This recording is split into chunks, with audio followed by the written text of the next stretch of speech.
Welcome students. This is part 7 of chapter 3 Bank Reconciliation Statement. This is Professor Manju.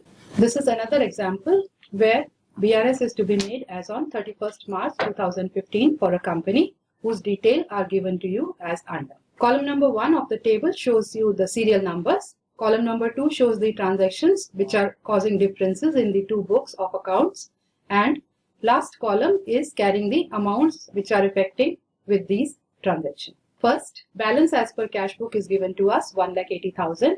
Checks paid into bank. Paid means deposited. So you should not get with the different nomenclature used. Checks deposited into bank for the month of March, but they are credited in the bank in the month of April. So you will assume they are not credited by the bank till the date of BRS as on 31st March 2005. So these checks which were deposited but not credited by the bank are rupees 7,900, and then checks issued in the month of March but cashed in the month of April. So again you will assume they are not cashed or they are not entered in the passbook till the date are amounting to rupees 11,000. Next transaction, checks entered in the cash book in the month of March but paid into the bank in the month of April. Checks entered in the cash book here, since they are paid into the bank, that means deposited into the bank. So this is debited in the cash book. So it is a receipt which will increase the cash book balance, but similar or opposite credit has not been given in the passbook till the BRS date. Amount is rupees 1,000. Interest allowed by the bank to us, that means interest credited in the passbook but not entered in the cash book, is rupees 2,500, whereas interest charged by the bank, that means debited in the passbook but not credited in the cash book, is amounting to rupees 500. Last transaction, balance as per passbook as on 31st March 2005 is 1,84,100. Let's go through the solution. Bank reconciliation statement as on 31st March 2005. Particulars are there. Amount, here is the rupees symbol that is missing, so you can add rupees over here, and this is the detail column. So word details you can mention. Even if you write amount, it is not wrong, but this is the internal column for the calculation which are to be done internally, and this is the outer column for the final calculations. Balance as per cash book, we have taken from the question 1,80,000, so we write it here. Then adding to that, checks issued but not cashed. So here checks issued, that means they are credited in the cash book but they are not debited in the passbook. When they are credited, the balance of the cash book was reduced, but that of the passbook is not reduced, hence you are adding it back in order to reconcile the cash book with that of the passbook. So amount is 11,000. We see it from here, and we have written in the internal column or details column. Next is the interest allowed by the bank. When interest is allowed by the bank, it is credited in the passbook. So passbook balance has increased, but cash book balance is remaining less. So in order to increase the cash balance, we have to add the interest allowed, and this is amounting to rupees 2,500. So from the previous slide, we can see interest allowed by the bank credited in the passbook 2,500. Then taking the total of these two amounts, we write it in the outer column 13,500, and the total of these two figures comes out to be 1,93,500. Now from this, the items that are to be subtracted will be written, and then their total will be subtracted in the outer column. So let's go through these items. Check paid or deposited into bank but they are not cleared as on the BRS date. So they are amounting to rupees 7,900. You can check here, checks paid into the bank in the month of March but they are credited later. So 7,900 has been taken from this transaction over here. Next, checks entered in the cash book, that means debited in the cash book but respective credit is not there in the passbook. So our cash book balance has increased, which is to be decreased in order to match with the passbook balance. So 1,000 rupees is subtracted. We can see 1,000 rupees are mentioned over here. The transaction is checks deposited or entered in the cash book, but they are not paid on the balance BRS date. but they are paid or credited later on. Next is interest charged by the bank.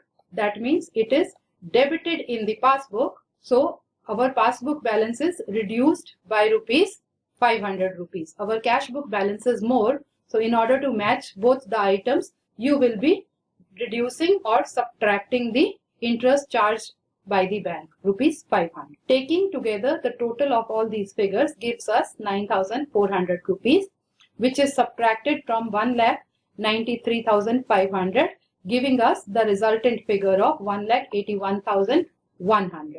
And since this is a positive figure, so this is a normal balance as per passbook.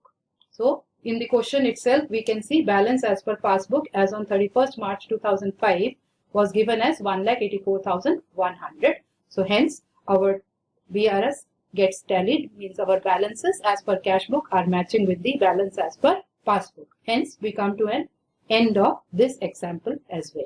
Lesson summary. Bank passbook is merely a copy of customer's account into the books of a bank. Now here, just to recall what we have learned into the chapter number 3, bank reconciliation statement, passbook is nothing but a record of the customer's transaction maintained by the bankers from their perspective. So it always shows equal and opposite aspect of what we are recording. What is receipt for the customer is a payment for the banker or vice versa. This is to be remembered and understood for making the correct bank reconciliation statements and matching the balances or finding out any kind of differences that is there in these two books.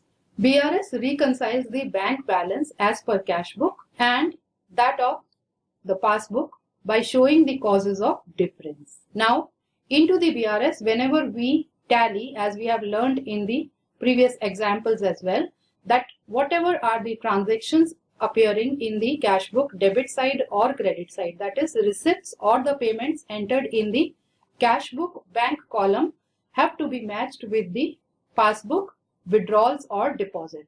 Simply saying, debit balance or credit balance of the passbook has to be matched with the debit or credit balance of the cash book. If they are not matching, whatsoever are the causes of the differences, they are to be entered in the BRS in order to reconcile both the balance. The salient features of the BRS are as under. The reconciliation brings out any errors committed either in the cash book or in the passbook. Whenever we are reconciling the balance, if any error has been committed, either knowingly or unknowingly, can be known in the process of BRS preparation. Any undue delay in the clearance of the check will be shown up by the reconciliation. If that delay is more than the normal period, then accountant or the concerned person can have a look and ask for the causes, if any.